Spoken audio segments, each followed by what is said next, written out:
A sudden click echoes his heel step. The red-haired woman surveys the chaos, questioning the surrounding madness. Violent magic energy clashes amidst soaring blades. She moves through the silent, foggy ruins. Arcane circles erupt with overwhelming power.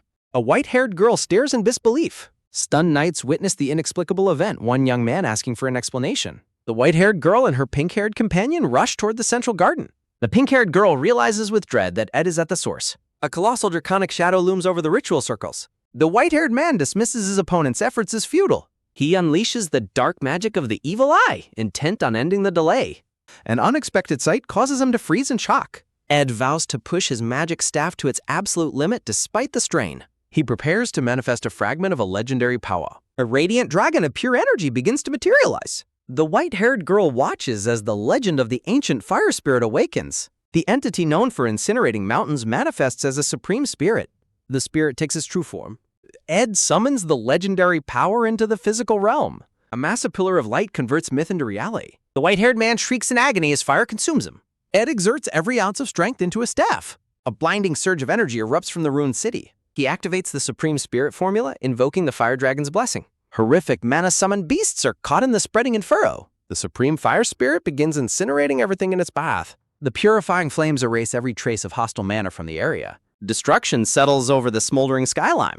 A dark vortex of smoke swirls amidst the debris. Choking in the haze, the enemy wonders why his mana fails to replenish. Battered and bloody, the man refuses to accept defeat. A cold realization of the world's predatory nature takes hold. A younger version of the man dines calmly amidst a room of his victims. He reflects on how killing has become his primary instinct. He continues his feast with detached hunger. The broken man plans to escape and regain mana from his evil god. He crawls through the rubble, desperate to buy time for recovery. He screams a desperate plea to the evil god Mebular for more power. He reaches out as the massive multi-eyed entity answers his call. Though the surface mana is gone, the evil god's core remains active. Mebular prepares to restore the status quo with a blast of green energy. A new magical intervention subtly interrupts Gibazent. A purple-haired girl appears, ordering him to surrender before the plan succeeds. She traps the massive evil eye in a cage of purple runes. Divine light shatters the influence of the malevolent deity. The villain gasps in utter confusion at the turn of events. Ed drops from above, closing the distance instantly. He seizes the villain's face with a glowing, empowered grip. A heavy thud sounds as Ed slams the enemy into the earth. A massive pillar of light crashes into the crater. Boom! Choking dust and debris below from the impact zone. Amidst the smoke, Ed pins the bloodied villain to the ground. The villain mocks Ed's battered state, questioning how a walking corpse can still hope to survive. He sneers at the memory of those who died, calling them fools for failing to keep pace with him. With a crazed glare, the villain declares that he will be the sole survivor while Ed rots in the pit. The broken man wheezes in agony as he struggles beneath Ed's weight. Ed's internal monologue reveals his resolve to fight alone without relying on divine protection or outside help. A flicker of hesitation passes as Ed prepares for his final action. A soft, spectral voice reassures Ed that it's finally okay to stop. A vision of a man in a blue uniform commends Ed's efforts, urging him to end his suffering. The vision questions if it is finally time for Ed to let go of his pain and burdens. A bloody hand reaches out toward the Phantom in a gesture of weary surrender. Sudden clarity returns as Ed's name is whispered, pulling him back from the brink. Ed shatters the peaceful vision by slamming his forehead into the villain's face. Don't mess with me. The villain lets out a harrowing shriek of pain from the brutal headbutt. Ara! Ed stands tall over his fallen foe, his right arm coursing with burning orange mana. Ed declares himself the inheritor of the life and legacy the villain discarded. He swings a jagged shard downward with every ounce of his remaining strength. Ed's eyes glow with an ethereal light as he reflects on the life he fought so hard to build. He recalls the desperation of his past, mending rags and eating bark just to survive another day. He remembers his hard-earned success as a top student and a respected role model at the academy. Memories of his camp and the trusted companions he cherishes provide him with his ultimate purpose. The vision in the blue uniform stares in disbelief at Ed's refusal to give up. The spirit explains that Ed's sister sacrificed everything to protect him from a fate worse than death. He attributes Ed's endurance to an unshakable guilt that drove him to reclaim his life. The spectral hand rests on Ed's shoulder as the vision concludes its explanation. Ed walks past the ghostly figure, claiming the weight of his entire legacy as his own. He offers a final word of acknowledgement to the spirits that guided him. Ed tightens his grip on his makeshift weapon, ready to end the conflict for good. Ed promises to handle the rest, leaving the villain stuttering in shock at his unnatural resilience. The villain blindly fumbles for a piece of rubble to use in one last desperate act. He screams in a blind rage, launching a final futile attack against his judge. Why? A dark silhouette of Ed looms over the villain as he delivers the final sentence. The blade pierces through the air, heading straight for the villain's head. A violent dark slash tears through the smoke and ruin of the city. The impact of the final blow echoes through the crater with heavy finality. Ed breathes heavily in the sudden silence, the sound of his exhaustion filling the air. Ed grants the villain a final word of mercy, telling him to finally find rest. The villain's life begins to slip away as he gasps out a final confused question. The dying man wheezes in utter disbelief at his total defeat. Gook! He asks how a mere man could possibly still be standing after such a battle. Ed looks down in weary silence, having nothing left to say to his defeated enemy. Narrative text explains that the evil god's descent was thwarted when its primary offering was removed. A close-up of a closed eye confirms that Krepin, the catalyst for the ritual, has finally passed away. The massive multi-eyed form of the god Mebular pulses with malevolent red energy. With its anchor destroyed, the narrative confirms the evil god must retreat to its own dimension. Two critical questions remain regarding how a mortal could stand against such a divine horror. The white-haired girl orders the entity to leave and never return as it fades from reality. The central eye of the evil god narrows as its influence over the world finally shatters. The narrator identifies the fallen man as Krepin Rothtailor, the contractor who received endless magic from the evil god. As Ed kneels over the defeated villain, he breathes heavily in the silence of the ruins. A heavy footstep crushes the debris. Thud! Princess Phinia covers her mouth in shock as she witnesses the aftermath of the battle. Crying, the princess stares at the scene, the narrative questioning how one could not be in awe of such a life. Visions of past trials and failures pass through her mind. Despite his exhaustion, Ed grips his makeshift weapon as glowing orange mana pulses through his arm. Ed stands over his fallen foe, his body covered in blood and the remnants of magical energy. Broken stones fall amidst the ruins. Fading light signals the ritual's end. Knights establish a perimeter around the mansion, ordering a total blockade to prevent any entry or exit. Under a crescent moon, the camp settles as the narrator confirms the death of Krepin Rothtailor. Saleya and her aides stand amidst the debris, observing that this marks the final end of the Rothtailor family. The man asks if the real story is only beginning since the knight is still quite lone. Salaha looks back with a knowing smile, agreeing that they are going to be very busy. A blue flower drips in the garden. In the palace, Persica complains to her father about her loneliness now that her siblings have left. The king calls her shameless, noting that she spends all her time alone in the library anyway. Persica moves a chess piece, insisting she still wishes to see her family's faces every once in a while. Narrative text explains how the core power of the palace shifted towards Salaha after Phinia joined the academy. The fight for the throne occurs in the capital, where controlling the city dictates the flow of all resources. Chess pieces represent the shifting power. Persica quietly begins to make her move on the political board. Persica asks the king if he has heard of the legendary treasure left by the great sage Sylvania. A frantic knight bursts into the room shouting for the king, catching both royals by surprise. The king asks for the news as the guard gasps that he has an urgent report from the Rothtailor Manor. As the guard delivers his report, Persica realizes the center of the battle is no longer at the capital. Back at the campsite, Phinia worries that her father will be distraught to learn she rode into danger without notice. Salaha enters the tent to speak with Phinia.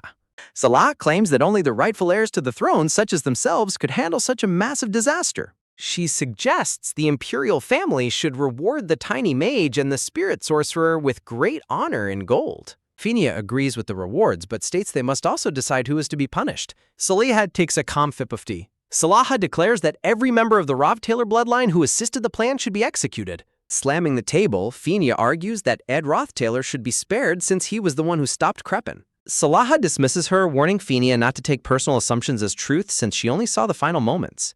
Salaha insists that Ed was a supporter of Krepin, showing visions of them together in the mansion. She claims Ed only returned because his authority was restored, placing him at the center of the conspiracy. Salaha posits that Ed merely betrayed Krepin at the very end to act as if he had noble intentions. Phinia shouts that Lucy Merrill is Ed's close ally, but Salaha remains cold and unconvinced. Setting down her cup, Salaha mocks Phinia, claiming she and the other girls were manipulated and played by Ed. Salaha suggests Ed succeeded because Phinia holds him quite fondly in her heart.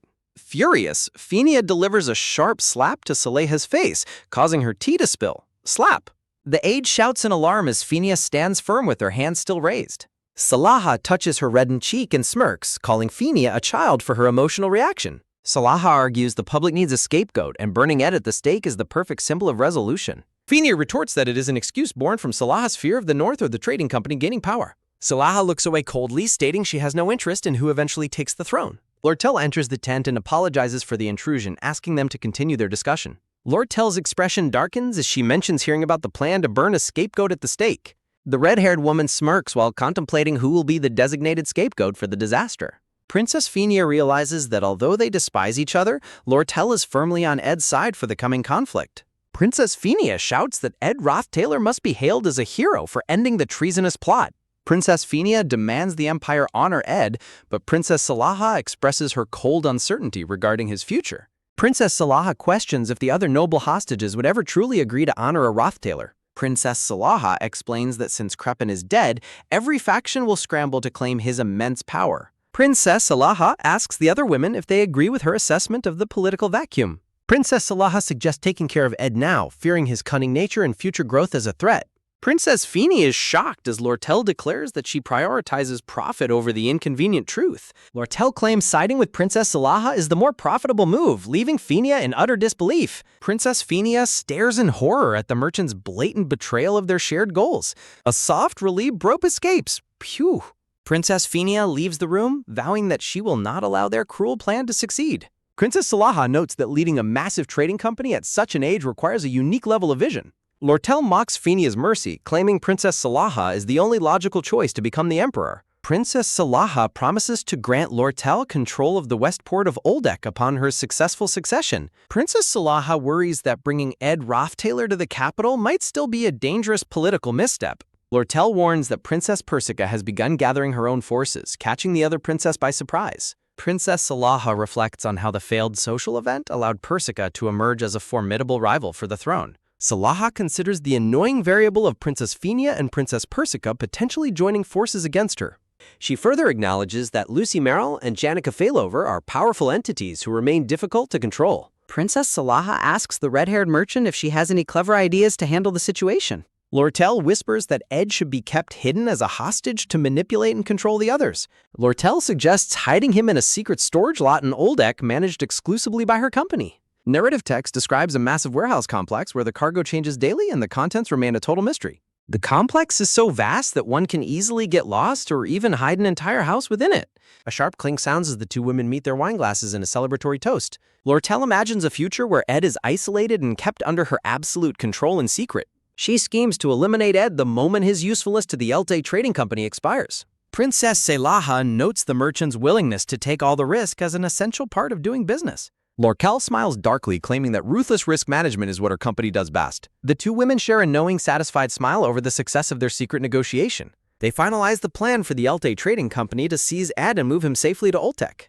Lortel walks through the courtyard, gloating that everything she desires is finally within her grasp. She boasts about her ability to manipulate anyone into handing over their most precious treasures. Lortel decides it is time to check on Ed, but she is suddenly halted by something unexpected. A sharp spark of tension ignites between Janica Failover and Lucy Merrill as they lock eyes. Ed sits battered against a tree while Lucy and Janica face off in a high-stakes magical confrontation. Lortel is stunned as she witnesses the two powerful girls preparing for a serious clash over Ed. The two magical powerhouses prepare for what promises to be a very difficult and violent fight. A grand illustration features a diverse group of mythical heroes and creatures, including a winged warrior and a dragon. Narrative text reflects on a commander's strength being tied to having a home to return to after battle. In the haze of unconsciousness, painful memories of past hardships begin to seep back into his mind. A title card identifies Ed Rothtailor, marking the 103rd part of the Academy's survival story. A single eye snaps open as consciousness begins to slowly return to the battered man. Blood drips from the matted hair of the survivor as he struggles to wake amidst the ruins. Ed looks down at the sunset, lamenting that in this world he has no place to call home. Lucy and Janica continue their tense standoff as Ed rests nearby, still heavily wounded from the battle. Janica explains that Ed needs professional healing in Mulan to recover and successfully avoid any further pursuit. Lortel interrupts the two girls, offering to provide a secure hideout and her own skilled medical staff. Lortel ponders the fallout of the Rothtailor collapse and Ed's precarious standing. She envisions Ed being blocked by rival nobles if he is hailed as a hero. Alternatively, she imagines him facing immediate execution if branded as a traitor. Lortel asks Janica and Clarice if they can protect Ed while handling these looming political conflicts. Smirking, Lortel suggests taking Ed to Oldek as the safest option. Clarice mentions that the Holy City could defy the Empire, catching Lortel by surprise. Lortel questions if the Saintess is truly willing to risk international conflict for Ed's sake. She wonders if even the Saintess has fallen for Ed's influence. Lortel argues the need for political skill as Clarice worries about the Empire refusing to surrender Ed. Lortel attempts to convince Janica that the trading company is the best sanctuary for him. Janica's eyes glow with an intense, shadowing resolve as she claims she will take him. Janica suggests fleeing to a place far from the influence of powerful people. She declares her confidence in disappearing since she lacks the constraints of the merchant or the Saintess. A steady, rhythmic clack sounds as a white shoe steps onto the stone path. Princess Salaha arrives with an armed escort interrupting the girls' hushed prayers. The lavender-haired princess leads her troops through the courtyard with absolute authority. Invoking her title, Princess Salaha issues a formal imperial command regarding Ed. She orders Ed to be taken to the imperial palace for investigation, prompting a shocked reaction. Clarice protests, insisting that the battered Ed needs medical treatment in the Holy City. An angry noble argues that they too are followers of the Telos Order. Enraged nobles shout about their fallen kin and the treasonous summoning of an evil god. As the crowd screams for accountability, Salaha smirks while thinking about her sister, Fenia. A stark realization appears: power does not tolerate a vacuum. The mob calls for Ed to be dragged out and punished for his father's crimes. Salaha gloats that by destroying the family and redistributing their power, she will cement her rule. A sudden sharp whoosh of green magic erupts as a voice commands them not to touch him. The powerful gust of magic forcibly pushes back the aggressive nobles and guards. Princess Salaha and the survivors watch in shock as the dust begins to settle. Lartell, Janica, and Clarice stare wide-eyed at the unexpected intervention. Tanya Roth-Taylor emerges from the haze, standing firm despite her battered appearance. Looking toward her brother's slumped form, Tanya calls out to him softly. Weeping, Tanya laments the loss of her father, her home, and her family's honor. She reflects on the tragedy of her lineage being branded as mass murderers and rebels. Tanya clenches her fist, determined not to be left with nothing. She remembers Ed's resilience when he was first exiled and built a home from nothing. She sees that same unbreakable spirit reflected in her brother's Kranstave. Tanya's eyes burn with a new fierce resolve to follow his example. Tanya tells the princess she will stay at the manor to face the investigation properly. She asserts her right as the heir to restore the estate and search for survivors. Tanya demands to fulfill her duty as head of the house and protect her brother's safety. The nobles are stunned that she would assume such a dangerous responsibility amid the chaos. The sun sets as Tanya stands alone against the weight of the imperial authority. Salaha considers Tanya's move suicidal, expecting her to be consumed by the political flames. The princess narrows her eyes, realizing the young sister is a secondary concern. She identifies Ed as the true threat, even in his unconscious and bloodied state. Fenia enters the scene, reminding Salaha of the allies Ed has already gathered. A sudden sharp stomp sounds as influential figures take their places around the fallen hero. The narrative notes that the Saintess and the Spirit Mage have already committed to his side. Lucy stretches with a tired yawn, further highlighting the monster-like power protecting him. Salaha concludes that while touching Ed is risky, letting him grow more powerful would threaten the throne. Princess Saleha notes that everyone is making a big mistake. The princess explains the plan to reward Ed properly at the palace. Salaha considers the merchant scheme and Ed's uncertain future position. The princess suddenly reconsiders the plan to move Ed to the palace. Lucy yawns, announcing she woke up because Ed just did. A battered glowing arm grips a broken object with intense strength. Battered and bloody, Ed finally stands upright again before his shocked Siffer. Supported by Janica and Tanya, Ed reveals he heard their conversation. Ed struggles to find his own words as consciousness fully returns. Narrative text explains Janica and Clarice's plans to return home. Salaha remains determined to take Ed to the palace to finish matters. Ed ponders which of the 5 influential women he should follow. He prepares to announce his final decision to the waiting group. The sun sets over the ruins of the Roth-Taylor Manor. The scene shifts to the quiet moonlit camp at night. Belle opens the cabin door with a sudden sharp gasp. The maid stares in stunned silence at the unexpected visitor. A heavily bandaged Ed arrives alone at the camp with his luggage. Ed asks Belle to light a campfire for him. A warm, bright fire blazes to life in the darkness. Belle asks if his long journey back was difficult.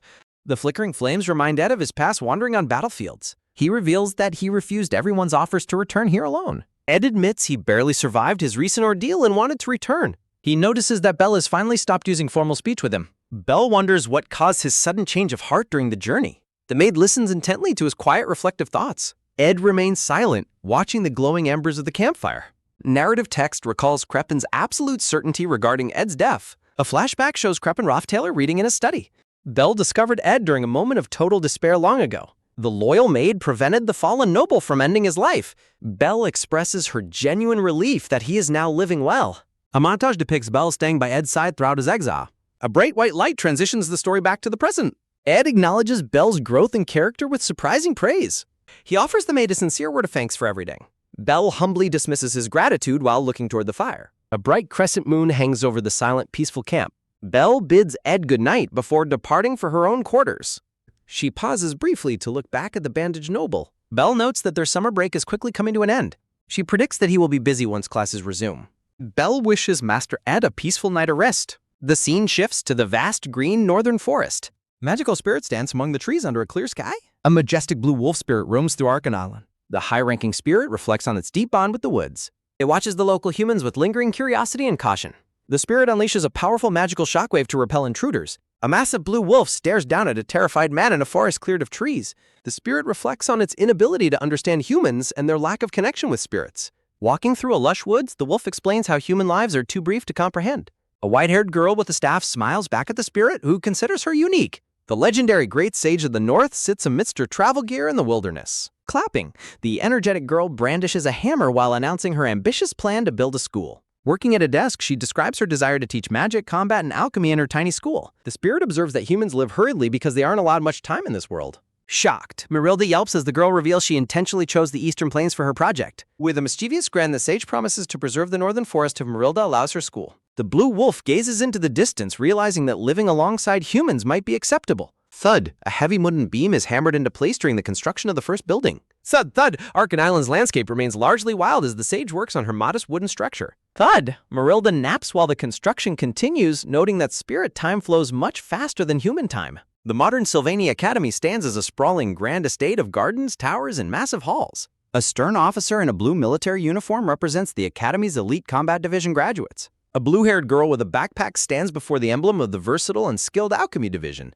Zip! A streak of magical light flashes across the sky above the watchful blue wolf. Students in red uniforms chat and laugh as they walk through the Academy's brilliant sun-drenched courtyards. Resting against a brick wall, Marilda observes that the world continues to move forward without her. The spirit's blue eye reflects the vast sky, accepting that the world changes as it always has. Whoosh! A cold wind blows over the roof of a cozy wooden cabin as the storm passes. Crackle! Ed sits alone on a log by a warm campfire, his head and arms heavily bandaged. Ed looks down at his injured body, noting his inability to withstand the cold or use his left leg. A close-up reveals Ed's battered face as he describes his lingering fevers, shivers, and impaired senses. Inside the cabin, Belle works at the stove, preparing a meal in the quiet kitchen. Chop chop, the maid's hands move rhythmically as she slices a red onion on the wooden counter. Belle suddenly stops her work and looks toward the window with a confused expression. Peeking out the front door, Belle asks if Ed called for her, but he claims he just heard something funny. Ed explains to the maid that he was simply listening to the thoughts of his contracted spirit. Left alone by the fire, Ed sits in quiet contemplation as the sun begins to set.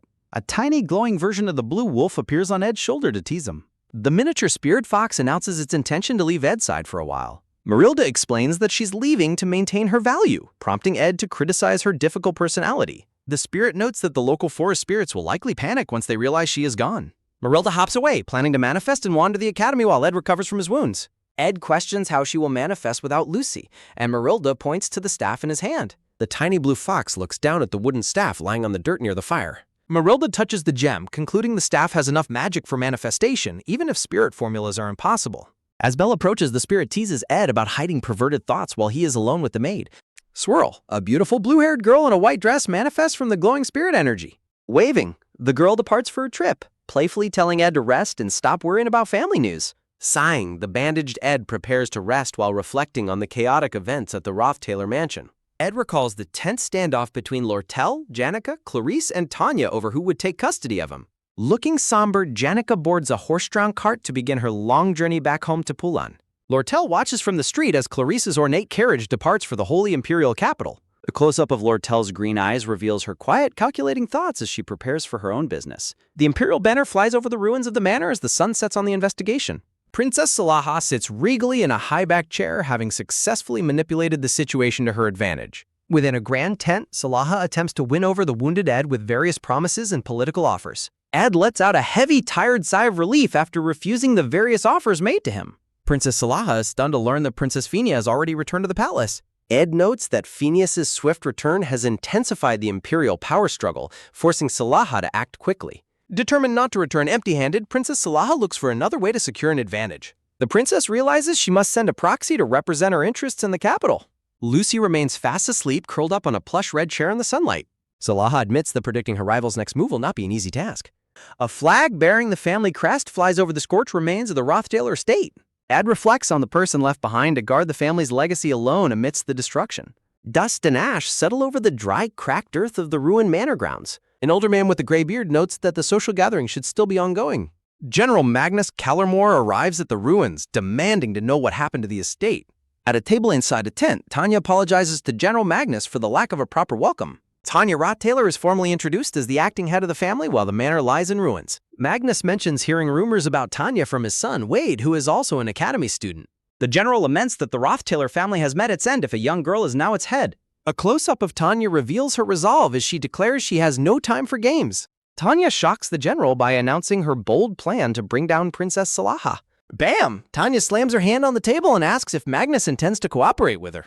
A voice interrupts the silence at the cabin, announcing that a letter has arrived. Bell informs Ed that a letter addressed to him was delivered to Ophilus Hall. Ed is surprised that mail would be sent to his old address after so much time has passed. He experiences a sharp, sudden surge of shock as he begins to read the contents. The letter is addressed to the worst kidnapper, Ed Rothdailer, immediately setting a hostile tone. The writer claims to know about Ed's unforgivable actions toward a mute, helpless girl. The message offers to delay punishment if Ed comes forward to beg for forgiveness as the victim requested. Patriciana Bloomliver of the Magic Faculty demands Ed meet her at Glock Hall as soon as he receives the letter. The paper falls to the ground as Ed sits in a state of confused silence. Bell asks Ed if he has recently kidnapped a girl, but he remains completely speechless. Bowing politely, the maid excuses herself and leaves Ed alone with the spots. Ed remains seated on a log in front of his cabin, processing the strange accusations. A cold wave of disbelief washes over Ed's bandaged and battered face. Thud. A piece of dried meat hits the floor near the feet of a royal official. Princess Salaha complains that the food is tasteless while the head chef begs for mercy. The desperate chef cries while biting into the dried meat to prove his dedication to his craft. Lucy hangs upside down from the ceiling, holding the jerky and causing more frustration for the chef. Salaha admits her plan to use Lucy as Ed's stand-in failed because the girl refuses to even speak. A vein throbs in the princess's eye as her frustration with the situation reaches its peak. Lucy stares blankly with her purple eyes, clearly unbothered by the princess's mounting anger. A loud, annoyed groan echoes over the grand spires of the Sylvania Academy campus. The narrative shifts as Act 5 of the story officially begins. A mysterious cloaked figure stands before a gargantuan, glowing blue ice dragon. The Bloomliver family is described as a noble house that has fallen into disgrace. Memories of the past show entire hills being leveled by devastating, fiery, magical attacks. Known as the House of Witches, the Bloomlivers are notorious for their history of dangerous magical research. Lortel examines the letter, noting that it was sent to Ed's very old address. Ed asks Lortel for information about the Bloomlivers, who are known for their problematic rumors and experimental alchemy. Lortel identifies Traciana Bloomliver as a famous, high-ranking valedictorian within the Faculty of Magic. Patriciana Bloomliver is revealed to be a shut-in who avoids school, explaining her ignorance of Ed's current location. Lortel explains that while alchemists enjoy their seclusion, Patriciana's extreme shut-in nature keeps her completely uninformed. Ed hears about a student who remains top-ranked despite never attending class. Lortel confirms that such an academic feat is indeed possible. Patriciana and Traciana are revealed to be identical twins.